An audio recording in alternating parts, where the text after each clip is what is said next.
വിഷയം എടുക്കുകയാണെങ്കിൽ കെ മുരളീധരൻ മുമ്പ് പറയുകയുണ്ടായി കേരള രാഷ്ട്രീയ സർട്ടിഫിക്കറ്റിലേക്ക് പോകേണ്ട ആവശ്യമില്ല.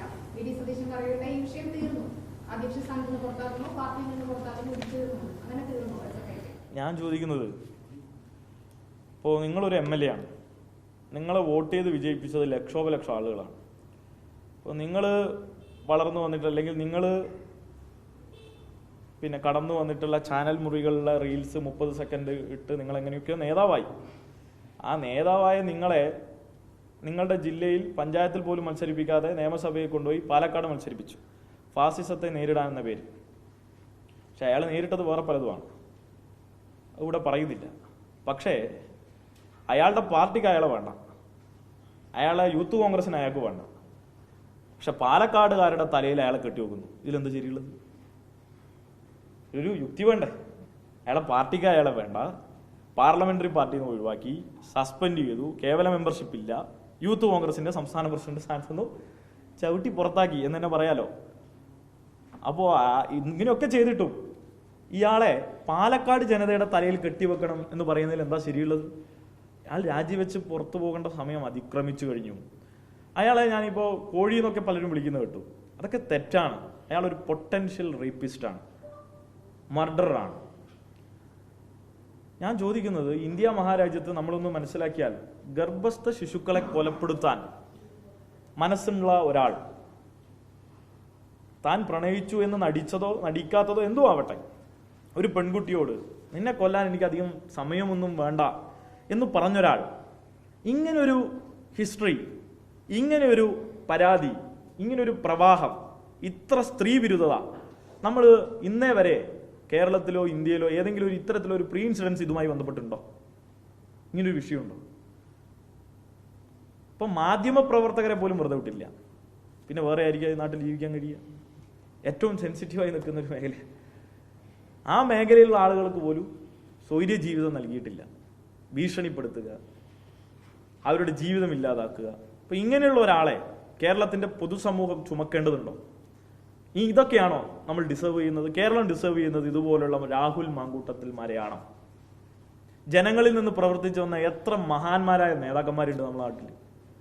ഒരാളെ പേര് പോലും പറയാൻ കഴിയാത്ത, കളങ്കിതമല്ലാത്ത ട്രാക്ക് റെക്കോർഡുള്ള എത്ര മനുഷ്യരുണ്ട്. അവരൊക്കെ കെട്ടിപ്പടുത്തുയർത്തിയതാണ് കേരളം. ആ കേരളത്തിലാണ് പെട്ടെന്നൊരു ദിവസം തെരഞ്ഞെടുപ്പ് പരാജയത്തെ തുടർന്ന്, കോൺഗ്രസിന്റെ പരാജയത്തെ തുടർന്ന് കൂൺപോളെ പൊട്ടിമുളച്ച് കേരളത്തിൽ ശീതീകരിച്ച മുറികളിൽ കോട്ടിട്ട ജഡ്ജിമാരുടെ മുന്നിലിരുന്ന് തനിക്ക് പറയാനുള്ളത് മാത്രം പറഞ്ഞ് അതിനെ 30 സെക്കൻഡ് കട്ട് ചെയ്ത് അവരുടെ അണികളെ കൊണ്ട് കൈയടിപ്പിച്ച് നേതാവായ ഒരാൾ MLA കൂടിയായപ്പോൾ ഇത്തരത്തിലൊക്കെ സംഭവിക്കുന്നത്. അതൊരു ജീർണിച്ച രാഷ്ട്രീയത്തിന് അടയാളപ്പെടുത്തുക. കേവലം രാഹുൽ മാങ്കൂട്ടത്തിൽ മാത്രമല്ല, അതിൽ കുറെ അത്തരത്തിൽ ആളുകളുണ്ട് അയാളെ ന്യായീകരിക്കുന്ന. നോക്കൂ, കോൺഗ്രസിന്റെ വനിതാ MLA മാർക്ക് സ്വസ്ഥതയുണ്ടോ? പോട്ടെ, പ്രതിപക്ഷം, മറ്റ് സംഘടനകൾ, മറ്റ് രാഷ്ട്രീയ പാർട്ടികൾ ഒക്കെ പോട്ടെ, സ്വന്തം പാർട്ടിയിലെ വനിതാ MLA മാർക്ക് സ്വസ്ഥതയുണ്ടോ? ആ തൃക്കാക്കര MLA ഒക്കെ വെറുതെ വിട്ടോ? ആ തൃക്കാക്കര MLA ഒക്കെ അവർ വെറുതെ വിട്ടോ? എന്തൊക്കെയാണ് വിളിച്ചു പറഞ്ഞത്? അപ്പൊ ഈ നിലയിലാണ് കാര്യങ്ങൾ മാറുന്നത്. തീർച്ചയായും അദ്ദേഹം രാജിവെക്കേണ്ട സമയമൊക്കെ അതിക്രമിച്ചു, ഞങ്ങൾക്ക് അഭിപ്രായം. ഞങ്ങൾ പ്രതിഷേധത്തിൽ തന്നെയാണ്. പാലക്കാട് ഇപ്പോൾ ഞങ്ങൾ സെൽഫ് ഡിഫൻസ് ക്ലാസ് അവിടെ സംഘടിപ്പിച്ചു, അവിടുത്തെ പെൺകുട്ടികൾക്ക് വേണ്ടി. ഇയാൾ എപ്പോഴാണ് രംഗപ്രവേശനം ചെയ്യാന്നറിയില്ല. പാലക്കാട്ട് എന്തായാലും കാലുകുത്താൻ അനുവദിക്കില്ല. അത് ഞങ്ങളുടെ പാലക്കാട് ജില്ലാ കമ്മിറ്റി തീരുമാനിച്ചിട്ടുണ്ട്.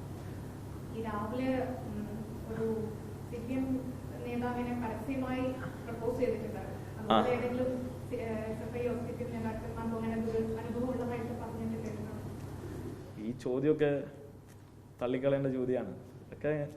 അതൊക്കെ നിങ്ങൾ ചാനൽ ആർക്കെങ്കിലും തന്നെ നോക്കിയാൽ